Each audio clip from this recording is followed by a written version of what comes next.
Hej og velkommen til Klimabloggens andet videoblogindlæg. I dag er vi taget ud i naturen. Vi er nærmere bestemt på Åboulevarden, eller over Åboulevarden faktisk, på broen, som løber over, og som er en del af det rigtig gode initiativ Den Grønne Sti, som er den her cykelsti, som kører igennem hele København, og hvor cykler kan bolde sig frit uden at skulle tænke på bilerne, der kører forbi.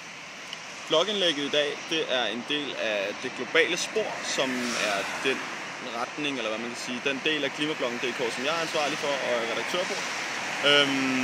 Og det er en forlængelse af et blogindlæg, som vi havde på i forrige uge, som handlede om UPS, som er det her pakketransportfirma fra USA, og som er globalt sådan set, som lige har lanceret nogle elektroniske, eller i hvert fald halvelektroniske, nogle hybrid trucks, som er et forsøg på at gøre deres varetransport lidt grønnere og lidt mere klimavenlig.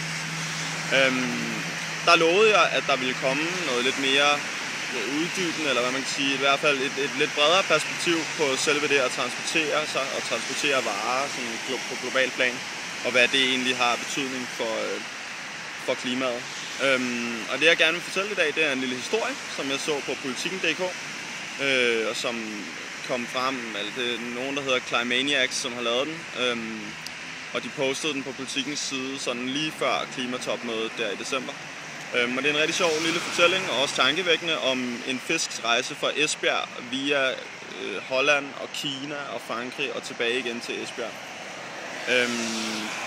Helt konkret så bliver fisken fanget i Esbjerg. Den bliver selvfølgelig hævet i land, og så bliver den så kørt til Rotterdam, hvor den bliver skibet ud fra og sejler små 40.000 kilometer til Qingdao i Kina og tilbage igen, for så at blive presset sammen og massakreret og most og whatnot på en fiskepakkefabrik i Frankrig, og så til sidst blive kørt tilbage til Danmark igen og solgt i danske kølediske på fastfood-restauranter osv. som fiskepinde. Så det er altså en torsk, eller hvad ved jeg, hævet op af havet ude fra Esbjerg, som har været forbi Kina og til sidst ender som fiskepind igen i køledisk i danske supermarkeder. Det er tankevækkende, synes vi på Klimabloggen.dk, at man på den måde har en så uhensigtsmæssig måde at producere både fødevarer, men det kan sådan set også være elektronik og alt muligt andet, så man er nødt til at fragte jorden rundt. Det må simpelthen kunne gøres på en mere miljøvenlig måde, og med knap så meget transport, på en måde, så man stadig tager lidt hensyn til selvfølgelig produktionspris og så videre, men det må gøres mere hensigtsmæssigt.